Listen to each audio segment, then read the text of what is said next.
আর্থিক অসচ্ছলতায় চিকিৎসা নিয়ে চরম অনিশ্চয়তায় দিন পার করছে বৈষম্য বিরোধী আন্দোলনে আহত নাজমুল হাসান। আন্দোলনের সময় পেটের নিচে গুলি লাগে নাজমুলের। অস্ত্রোপচারের পর কিছুটা সুস্থ হলেও অর্থাভাবে থেমে আছে পরিপূর্ণ চিকিৎসা।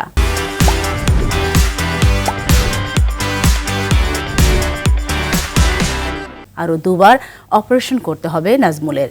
অভাব অনটনে চিকিৎসার খরচ মেটাতে হিমশিম খাচ্ছে পরিবার।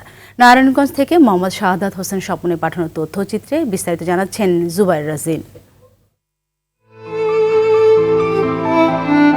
পা হারানোর অজানা শঙ্কা নিয়ে বিছানাতেই দিন কাটছে বৈষম্য বিরোধী আন্দোলনে আহত শিক্ষার্থী নাজমুল হাসানের। যতই দিন যায় ততই যেন হাঁটার শক্তি হারিয়ে ফেলছে 17 বছর বয়সী এই কিশোর।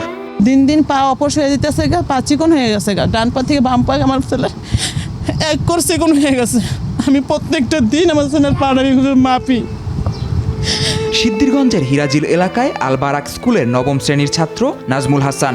আন্দোলন চলাকালে গেল 20 জুলাই ঢাকা চট্টগ্রাম মহাসড়কের শিমরাইল মোড়ে পেটের নিচে গুলিবিদ্ধ হন তিনি। পরে ঢাকা মেডিকেল কলেজ হাসপাতালে অস্ত্রোপচারের পর কিছুটা সুস্থ হলেও আন্দোলনের সময় পুলিশের ভয়ে বাকি চিকিৎসা নিতে হয়েছে বাসাতেই। শেখ হাসিনার সরকার পতনের পর আবার ঢাকা মেডিকেলে ডাক্তার দেখালেও অর্থের অভাবে পরিপূর্ণ চিকিৎসা করাতে পারছেন না। চিকিৎসাটা শুধু আমরা ফ্রি পেয়েছি সরকারি হিসাবে, আর কোথাও আমরা সরকারিভাবে কোনো হেল্প পাই নাই।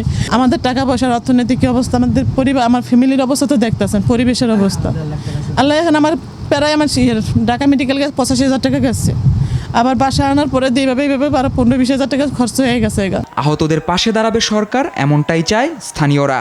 আহতদেরকে আমরা খুঁজে খুঁজে তাদেরকে আর্থিক সহায়তা দিচ্ছি, চিকিৎসা সহায়তা দিচ্ছি। এবং আমির জামাতের পক্ষ থেকে আমাদেরকে নির্দেশনা দেওয়া আছে যে যত আহত পরিবার আছে তাদেরকে যেন চিকিৎসার সঠিক চিকিৎসা পায়। ওর এই ব্যয়বহুল চিকিৎসা চালাতে এই পরিবারের উপরে একটি বিশাল চাপ সৃষ্টি হয়েছে। আমি একজন সিদ্ধিরগঞ্জ থানার শিক্ষক প্রতিনিধি হিসেবে আপনাদের কাছে আবেদন রাখছি, আপনারা যদি সম্ভব হয় এই পরিবারটির পাশে দাঁড়ান। সকলের প্রত্যাশা দ্রুত সুস্থ হয়ে স্বাভাবিক জীবনে ফিরবে আহতরা।